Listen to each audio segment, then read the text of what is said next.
Congressman Pulong, welcome back to the Netherlands. Kamusta po kayo today? Okay lang. Itugnaw na po. Hello, Kitty. Congressman Pulong, on behalf of the Filipino community here in the Netherlands and also all over the world, Happy New Year to you. Happy New Year po sa inyo. Dagang salamat sa kanunay niyong suporta sa MUA sa mga mahal. Kamusta po ang pwede niyong ibahagi about kay PRRD today sa bisita ninyo sa kanya? Long hair na siya.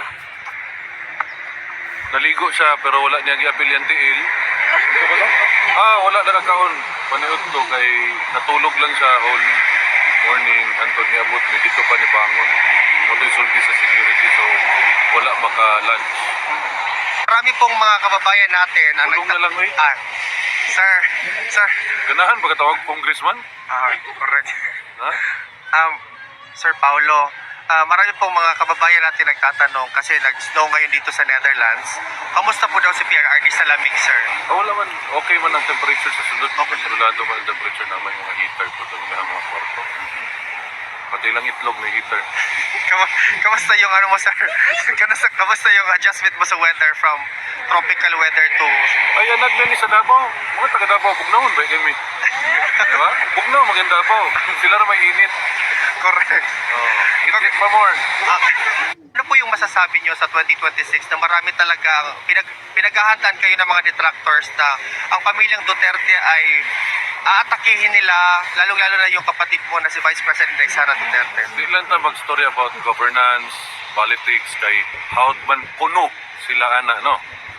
So, kung na sila ay atak buhaton sa mua, di andam andam lang. Tangkidigira ilaha, mua pader, ana nang good. Kung balira man yung kalibutan karong pila kadlaw, advice po na mo, kami mag-story kami mag-insuon, na mag-andam lang, abogado, ano. Di man good lisod kayo banggaon, kung mag-story about governance in which klaro man kayo nga nila, kanang, yagi mo ko pagkakapitan, no? May balaan mo ang kawatan sa naong palangdaan ba? Kung sa'y na panana nila, di naging na, basta makasugod na kagkawat, di naging namundang. Unang, di po na sila gusto matanggal niya. Ang problema, ana, di gusto mo agi yung saktong proseso. Demokrasya man katong istoryahan. Di kahulat o election. Diba? Istoryahan ng impeachment, pabalik-balik na lang, recycle, bisag istorya na ang mga ahensya nga walay nahitabo ngayon na. Nay klaro sa tutubangan, trilyon ang gikawat, karon gidungagan og trilyon nga kawatonon. So kamo mga Pilipino inyohan na ng pagbuot, no? Ug okay ra sa inyo kawatan mo. Naibalo pa lang ko, niapil na lang ko. Diba? Pilipino ra gyud makatubag-ana. Ug ganahan mo permi mo kawatan, wa koy problema sa mo. Mo maghilom ra man may mga Duterte skillet. Ay lahi labte kay matamakan nga sobra mamaak mga ni iro. Lain pud ba kung maak? Ano po yung gusto nyo sabihin sa mga kababayan natin for the year 2026, lalo-lalo na bagong taon lang?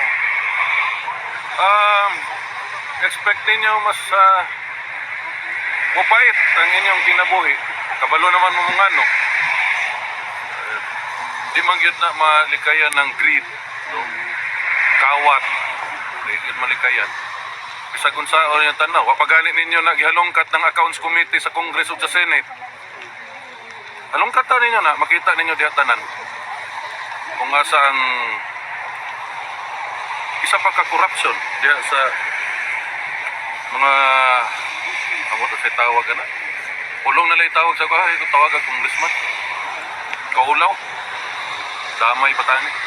Pero mga taga Davao, basag ako mo serbisyo lang ko sa inyo ha. Ay na to ng mga storya-storya nga wala gasulod sa HR. So ibuhaton ako dito kay committee.